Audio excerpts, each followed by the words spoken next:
Perkenalkan, nama saya Franson Sigfridia Sare dengan NIM 1080 22 5017.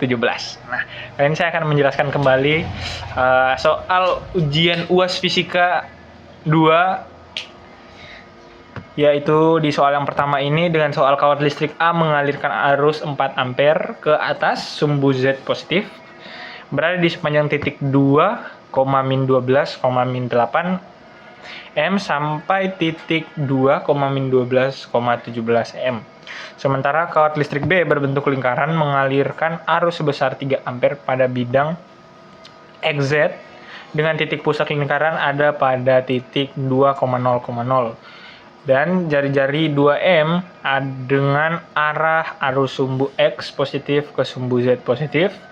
Bila titik C adalah ada di koordinat 2, min 6,0 yang suruh ditentukan ini adalah A. Gambarkan kondisi tersebut, dan B. Tentukan besar arah medan magnet pada titik C, dan yang C, bila pada titik 2, min 6,0 diletakkan muatan C sebesar min 5 NC yang bergerak ke bawah sumbu Z negatif dengan besar kecepatan 6 meter per second, dan ke kiri sumbu Y negatif dengan besar kecepatan 4 meter per second. Tentukan besar arah gaya Lorentz yang dialami oleh muatan tersebut. Nah, untuk menghitung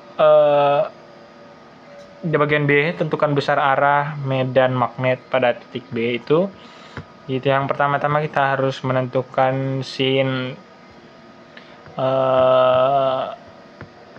sudutnya dulu, yaitu 8/10 disederhanakan menjadi 4/5, dan kita tentukan BA-nya, dimana kalau kawat A yang dianggap sebagai kawat lurus panjang, medan magnet jarak R dari kawat ini diberikan itu B sama dengan μ0I per 2 PR, dengan hasil yang saya dapatkan itu ada di 1,16 kali 10 pangkat min 7 I Tesla.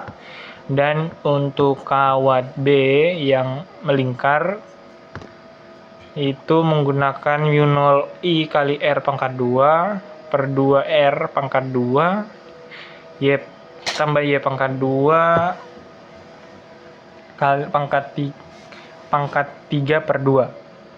Nah, yang hasil saya dapatkan itu ditambahkan dengan hasil yang dari BA-nya itu.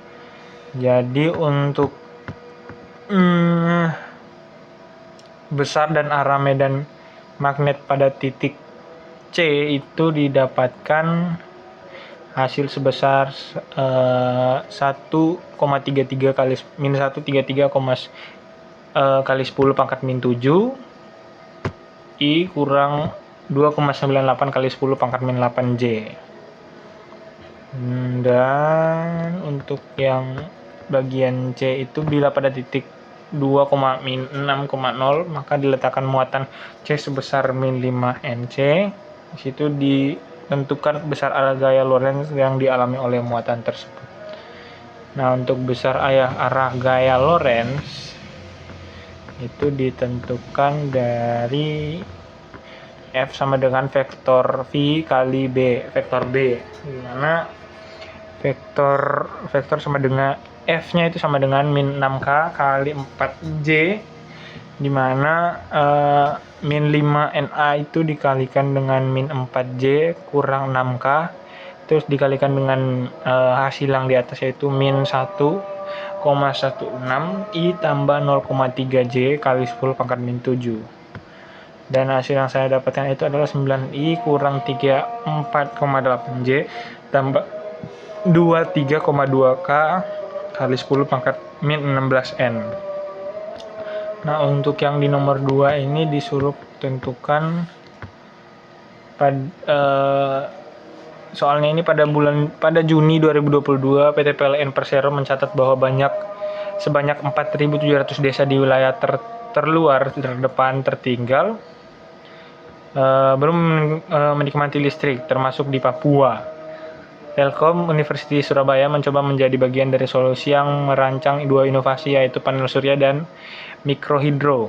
Sebagai upaya menerangi tanah Papua, tim panel surya berhasil memberikan kontribusi rata-rata 800 watt dari kebutuhan 2000 watt, sedangkan tim mikrohidro akan melengkapi kekurangannya dengan merancang pembangkit listrik dengan memanfaatkan aliran air sungai. Jika salah satu sungai di sana sanggup memutar kincir air sebesar 720 putaran per menit, maka di sini yang bagian A buatlah gambar rangkaian pembangkit listrik GGL sederhana yang memanfaatkan magnet permanen dan kawat listrik, serta tunjukkan bahwa rangkaian tersebut sanggup menghasilkan daya dan yang dibutuhkan. Besar medan magnet, luas permukaan GGL-nya, hambatan dan jumlah liternya itu yang diatur itu sendiri. Nah, untuk yang A ini kita menyelesaikannya dengan untuk P-nya itu ada di 2000 min 8000 sama dengan 1200 watt yang diperlukan. N-nya itu kita menggunakan rumus 2pi kali T, yaitu sama dengan 2pi kali 720 per 60, yaitu hasilnya 2 pi rad. Nah, untuk R-nya itu di 150 kilo ohm, yang hasilnya itu 150.000. Nah, untuk vektornya itu akar pi kali R, hasilnya itu ada di 13.416, dan Vmax-nya itu ada di menggunakan rumus V kali T kali akar 2, yaitu min 18.974 volt. Nah, untuk menentukan nilai jumlah lilitan menggunakan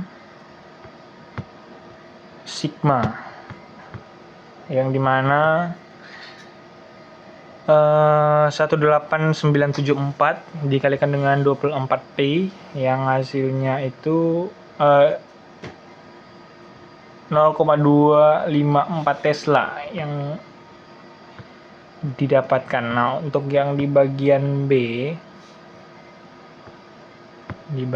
B-nya itu rancang juga trafo agar listrik tersebut dapat disalurkan ke lokasi yang jauh menggunakan saluran udara tegangan tinggi atau SUTT yang bertegangan 110 kV. Nah, untuk yang bagian B ini kita menentukan trafonya yang kita menggunakan rumus sigma 1 per sigma 2 sama dengan N1 per N2, di mana 13.416 dibagi dengan 110.000 sama dengan 6708 per N2. Nah, N2 ini disuruh kita tentukan dulu, yaitu 110.000 tadi dibagi dengan setengah, yang hasilnya itu 55.000. Nah, untuk yang nomor 3 ini sebuah rangkaian seri RLC yang menggunakan resistansi 60 ohm, induktansi 400 mH dan kapasitansi 8 mikrofarad yang dihubungkan secara seri pada sumber tegangan 220 volt dan 400 Hz. Tentukan impedansi rangkaiannya. Nah, untuk impedansi rangkaiannya ini kita tentukan menggunakan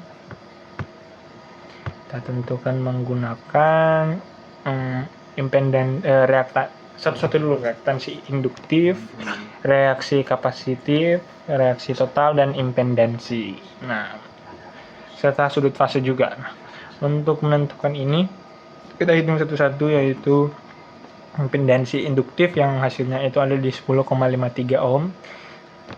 Terus reaktansi dari kapasitif yaitu XC sama dengan 1 per WC yang hasilnya itu ada di 49,74 ohm, dan reaktansi total ada di 50,74 ohm, sedangkan impedansi itu ada di nilai 78,61 ohm. Sudut fasenya ada di tan min 1 50,79 per 60 ada di 40 per 25 derajat. Nah, untuk itu dan menentukan nilai di bagian B yang dimana persamaan tegangan dan persamaan arusnya. Untuk bagian B ini kita menggunakan rumus I sama dengan V per T, dimana 220 dibagi dengan 78,61 mendapatkan nilai 2,8 ampere, dan untuk voltnya itu ada di 220 sin dalam kurung 251,27 tambah 40,25 derajat. Nah, untuk bagian C itu diagramnya sudah digambarkan dalam file. Mungkin hanya sekian dari video penjelasan kali ini. Sekian dan terima kasih.